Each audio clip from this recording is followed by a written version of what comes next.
மகாலட்சுமி வரணும்னா சிவ வழிபாடு நல்லா செய்யுங்க. ஒரு ஒரு தேவாரம் சொல்லுங்க. ஒரு தேவாரம். தென்னாடுடைய சிவனே போற்றி, என் நாட்டவர்க்கும் இறைவா போற்றி, நமச்சிவாய என சொல்வோமே, நலம் பல பெறுவோமே.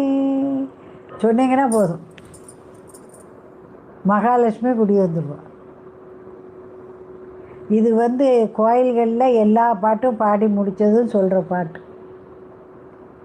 தென்னாடுடைய சிவனே போற்றி, பிறைசோடி பெருமானே அருளாளா, எத்தா மறவாதே நினைக்கின்றேன், வைத்தாய் பெண்ணை தென்பால். அந்த பாடல். மகாலட்சுமி வரணும்னா சிவ வழிபாடு நல்லா செய்யுங்க. ஒரு